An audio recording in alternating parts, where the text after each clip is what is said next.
اور اللہ تبارک و تعالیٰ سے کہیں گے کہ اللہ تو عرش کے اوپر جلوہ افروز ہو گیا،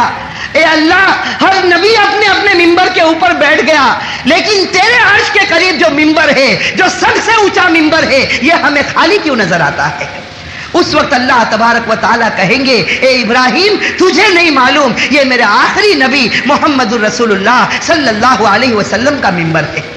یہ میرے آخری نبی محمد الرسول اللہ صلی اللہ علیہ وسلم کا ممبر ہے۔ اس وقت حضرت ابراہیم پوچھیں گے کہ تیرے آخری نبی نظر کیوں نہیں آتے؟ اللہ تعالیٰ کہیں گے اس نبی نے مجھ سے وعدہ کیا ہے کہ جب تک میرا ہر امتی جنت میں نہیں جائے گا وہاں تک میں چین اور سکون کے ساتھ ممبر پر نہیں بیٹھوں گا۔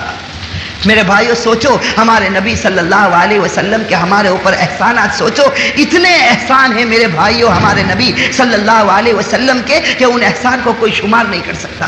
ہمارے نبی صلی اللہ علیہ وسلم نے ہمارے ساتھ میں بہت محبتیں کی، وہ ہمارے واسطے بہت روئے میرے بھائیو، وہ راتوں کو ہمارے واسطے بہت تڑپے۔ بخاری شریف کی روایت ہے، بخاری شریف کی روایت ہے، حضرت ابو طلحہ رضی اللہ تعالی عنہ فرماتے ہیں کہ جس وقت صحابہ کرام خندق کھود رہے تھے، حضرت ابو طلحہ رضی اللہ تعالی عنہ فرماتے ہیں کہ جس وقت صحابہ کرام خندق کھود رہے تھے ہر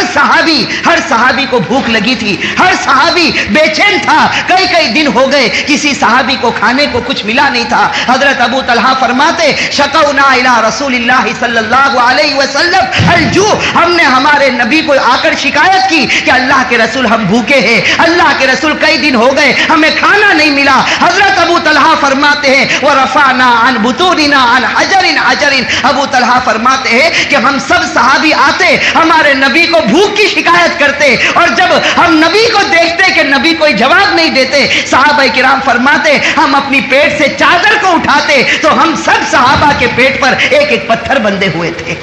ہم سب صحابہ کے پیٹ پر ایک ایک پتھر بندھے ہوئے تھے۔ حضرت ابو طلحہ رضی اللہ تعالی عنہ فرماتے قربان جائے ہمارے آقا سرکار دو عالم صلی اللہ علیہ وسلم پر، ہمارے نبی نے ہر صحابی کی شکایت کو سنا، ہر صحابی کے پیٹ پر ایک ایک پتھر کو دیکھا، ہمارے نبی نے کوئی جواب نہیں دیا، اپنا چہرہ جھکا دیا، اپنی گردن جھکا دی، اور ہمارے نبی نے اپنی چادر مبارک جب اپنے پیٹ سے اٹھائی ہے، ابو طلحہ فرماتے وہاں پیٹ پر دو پتھر بندھے ہوئے تھے۔ میرے بھائیو یہ ہمارے نبی کی محبت تھی، یہ ہمارے نبی کی تڑپ تھی۔ میرے بھائیو ایک روایت بتاؤ جس سے ہر مسلمان کا دل کانپنے لگتا ہے کہ مسجد نبوی کے کنارے پر ہمارے نبی صلی اللہ علیہ وسلم ایک دیوار کا ٹیک لگائے بیٹھے ہیں، آنکھوں سے آنسو جاری ہے۔ حضرت ابو ہریرہ رضی اللہ تعالی عنہ پہنچتے ہیں، پوچھتے ہیں ما یبکی کا یا رسول اللہ، اللہ کے رسول آپ کو رونا کیوں آتا؟ اللہ کے رسول آپ کیوں رو رہے ہیں؟ اللہ کے رسول دھاڑے مار کر روتے اور کہتے ابو ہریرہ میں کیوں نہ رو، ابھی جبرائیل میرے پاس آئے تھے اور آ کر مجھے کہا کہ اے میرے نبی آپ کی امت میں بہت سے لوگ ایسے ہوں گے جو کلمہ پڑھنے والے ہوں گے لیکن گناہوں کی وجہ سے موت سے پہلے ان سے کلمے کی دولت چھین لی جائے گی۔ ہمارے نبی فرماتے مجھے رونا اس بات پر آتا ہے کہ اگر کوئی میرا امتی آیا اور اس سے کلمے کی دولت چھین لی گئی اور جہنم میں اس کے بارے میں فیصلہ ہوا تو یہ نبی کا دل اس کو کیسے برداشت کرے گا؟ میرے بھائیو ہمارے نبی صلی اللہ علیہ وسلم جو اس امت کے واسطے ہمیشہ بے چین رہے، جو اس امت کے واسطے ہمیشہ تڑپے ہیں، جو اس امت کے واسطے ہمیشہ روئے ہیں۔ حضرت عائشہ رضی اللہ تعالی عنہا فرماتی ہے کہ ایک رات میری آنکھ کھلی، میں نے اپنی آنکھ کھول کر دیکھا تو نبی بستر پر نہیں تھے۔ حضرت عائشہ خود فرماتی کہ میرے دل میں عجیب خیال آنے لگا کہ کہیں ایسا نہ ہو کہ اللہ کے رسول آج میری باری پر کسی اور بیوی کے پاس چلے گئے ہوں گے۔ حضرت عائشہ فرماتی میں تڑپ کر بستر سے اٹھ گئی، میں نے پورے کمرے میں تلاش کیا، مجھے میرے نبی نظر نہیں آئے۔ حضرت عائشہ فرماتی میں گھر کے باہر نکلی، دوسری بیویوں کے کمرے کے پاس سے گزری لیکن مجھے میرے نبی نظر نہیں آئے۔ حضرت عائشہ فرماتی اب میرا دل دھڑکنے لگا کہ رات میں میرا شوہر میرے پاس تھا، رات میں میرا نبی میرے پاس تھا، یہ آدھی رات کو میرا نبی کہاں چلا گیا، میرا شوہر کہاں چلا گیا؟ حضرت عائشہ فرماتی میں ماری ماری گھر سے نکلی، در بدر بھٹکی، یہاں تک کہ میں حضرت فاطمہ کے گھر پر پہنچی۔ حضرت عائشہ فرماتی میں فاطمہ کے گھر پر پہنچی، میں نے آدھی رات کو دروازہ کھٹکھٹایا، فاطمہ بے چین ہو کر باہر نکلی، میں نے فاطمہ سے کہا کہ اے فاطمہ تیرے ابا مجھے مل نہیں رہے۔ حضرت فاطمہ دھاڑے مار کر رونے لگی، کہنے لگی آدھی رات کو میرے ابا کہاں چلے گئے؟ علی رضی اللہ تعالیٰ عنہ کو خبر ملی، باہر نکلے، بڑے اطمینان سے کہا کہ نبی ضرور بالضرور قبرستان کے اندر تشریف لے گئے ہوں گے، نبی قبرستان کے اندر تشریف لے گئے ہوں گے۔ حضرت علی آگے بڑھے، فاطمہ پیچھے ہو گئی، حضرت عائشہ فرماتی میں بھی پیچھے پیچھے چلی، ہم چلتے گئے یہاں تک کہ نبی صلی اللہ علیہ وسلم یہاں تک کہ فرماتے کہ ہم جنت البقیع جب قبرستان کے اندر داخل ہوئے تو حضرت عائشہ فرماتی ہمیں ایک نور کا سایہ نظر آیا۔ حضرت عائشہ فرماتی، حضرت فاطمہ فرماتی، حضرت علی فرماتے ہم قبرستان کے اندر داخل ہونا چاہتے، ہمیں دور ایک نور کا سایہ نظر آیا، ہم آگے بڑھے تو ہم نے دیکھا اس نور کے نیچے ہمارے نبی سجدے میں پڑے ہوئے ہیں، اس نور کے نیچے ہمارے نبی سجدے میں پڑے ہوئے۔ میرے بھائیو اب کان کھول کر سنو، یہ تینوں جب اندر داخل ہوتے ہیں تو آواز آتی ہے کہ ہمارے نبی رو رہے، تینوں جب قریب جاتے تو معلوم ہوتا کہ ہمارے نبی رو رہے، اور جس زمین پر ہمارے نبی نے سجدہ کیا تھا وہ زمین آنسوؤں سے بھر چکی تھی،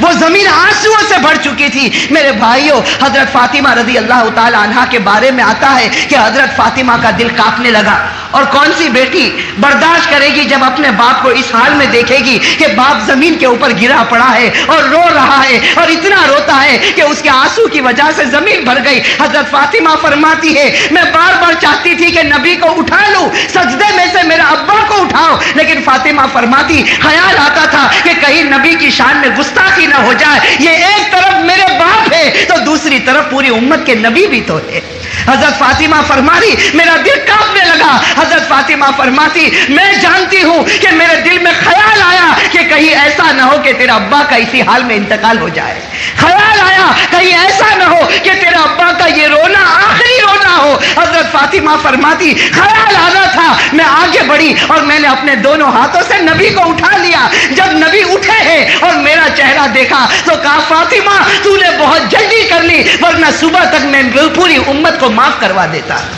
فاطمہ تو نے جلدی کر لی ورنہ صبح ہونے تک پوری امت کی بخشش کروا دیتا۔ میرے بھائیو سوچو یہ نبی راتوں کو کیوں اٹھا، یہ راتوں کو ہمارے واسطے اتنا تڑپا، یہ راتوں کو ہمارے واسطے اتنا رویا۔ میرے بھائیو ہمارے نبی کا مقام تو اتنا اونچا ہے، اتنا اونچا ہے، ہم مسجد میں بیٹھے ہیں، یہ خدا کا گھر ہے۔ میرے بھائیو کان کھول کر سن لو، ہمارے نبی کا مقام تو اتنا اونچا کہ خدا کے بعد اگر اس روئے زمین پر کوئی سب سے بڑی ہستی جس کا تذکرہ کیا جاتا ہو تو وہ ہمارے آقا سرکار دو عالم صلی اللہ علیہ وسلم۔ میرے بھائیو یہی تو ہمارے نبی تھے جن کو اللہ نے عرش پر بلایا، جن کو اللہ نے عرش پر بلایا، اور جب اللہ تعالیٰ بالکل قریب ہو گئے، ہمارے نبی سامنے موجود ہے، اللہ رب العزت سامنے موجود ہے، اس وقت ہمارے نبی ایک سوال پوچھتے ہیں، اس وقت ہمارے نبی صلی اللہ علیہ وسلم اللہ تعالیٰ سے ایک سوال پوچھتے ہیں،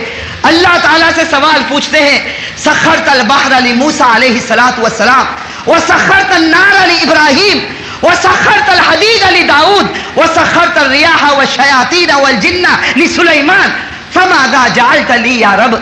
ہمارے نبی صلی اللہ علیہ وسلم عرش میں، میرے بھائیو سوچو کیسا منظر ہوگا، ایک طرف اللہ موجود، دوسری طرف نبی موجود، ایک طرف عاشق موجود، دوسری طرف معشوق موجود، ایک طرف محب موجود تو دوسری طرف اس کا حبیب موجود، دونوں کے دونوں موجود ہیں۔ اس وقت ہمارے نبی پوچھتے ہیں کہ اے اللہ تو نے دنیا میں نبیوں کو بہت کمالات دیے۔ ہمارے نبی کہہ رہے کہ اے اللہ تو نے دنیا میں ہر نبی کو کوئی نہ کوئی کمال دیا، تو نے سمندر کو حکم دیا کہ وہ موسیٰ کا غلام بن جائے، تو نے آگ کو حکم دیا کہ تو ابراہیم کا غلام بن جا، تو نے پہاڑوں کو حکم دیا کہ تو داؤد کا غلام بن جا، تو نے ہواؤں کو حکم دیا کہ تم سلیمان کے غلام بن جاؤ، تو اے اللہ تو بتا تو مجھے کیا دینے والا ہے۔ ہمارے نبی پوچھتے کہ تو نے سب نبی کو بڑی بڑی چیزیں دی، سمندر جس پر کسی کی حکومت نہیں چلتی لیکن موسیٰ نے اس پر بھی حکومت کی، آگ جس کے اندر جلانے کی طاقت ہے لیکن ابراہیم کی حکومت آتی ہے تو وہ آگ ان کے لیے باغ بن جاتی ہے، اور وہ پہاڑ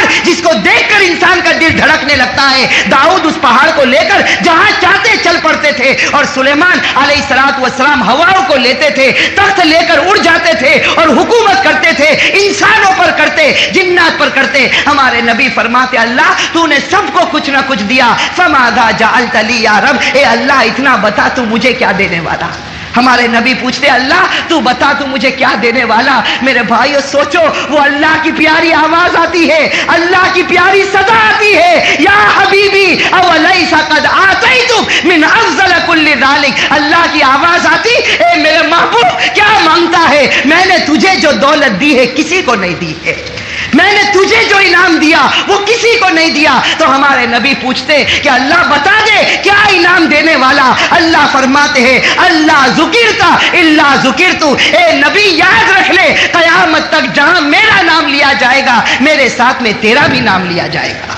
اور میرے بھائیوں یہ کیسی بڑی دولت اللہ تعالیٰ نے ہمارے نبی صلی اللہ علیہ وسلم کو دے دی کہ قیامت تک جہاں خدا کا نام لیا جائے گا وہاں ساتھ میں ہمارے نبی صلی اللہ علیہ وسلم کا بھی نام لیا جاتا. اسی لیے میرے بھائیوں ہم نے دیکھا ایک معصوم بچہ جب توتلی زبان میں کلمہ پڑھتا تو لا الہ الا اللہ پر کبھی نہیں رکتا جب تک محمد الرسول اللہ نہیں کہہ دیتا. میرے بھائیوں اذان دینے والا نہ جانے کتنی مرتبہ اپنی آواز نکالتا لیکن اشہد ان لا الہ الا اللہ کہہ کر اس کی اذان پوری نہیں ہوتی جب تک اشہد ان محمد الرسول اللہ نہ کہتے. قرآن کریم نے کہہ دیا ورفعنا عنک ذکرک, کہ اے نبی تیرے تذکرے کو ہم پوری دنیا کے اندر پھیلا دیں گے. میرے بھائیوں ہمارے نبی صلی اللہ علیہ وسلم کا ایک طرف دیکھو تو اتنا اونچا مقام ہے, ایک طرف اتنا اونچا مقام ہے کہ جہاں خدا کا نام لیا جائے وہاں ہمارے نبی کا بھی نام لیا جائے, اور دوسری طرف اسی نبی کا حال یہ ہے کہ طائف میں جاتا ہے تو امت کے واسطے اپنے پاؤں کو خون سے بھر دیتا ہے.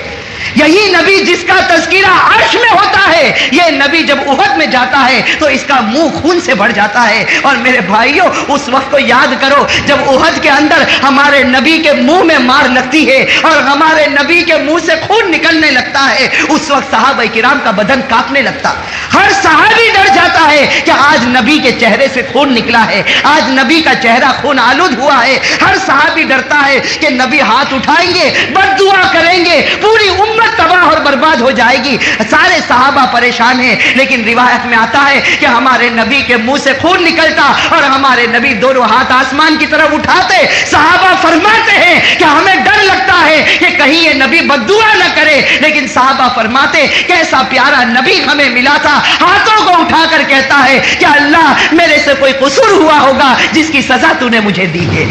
آگے نبی فرماتا اے اللہ آج تو نے میرے خون, میرے چہرے کو خون سے بھر دیا, لیکن یہ میری امت نادان ہے, اگر اس خون کے بدلے بھی اگر امت کو ہدایت ملتی ہے تو سودا سستا.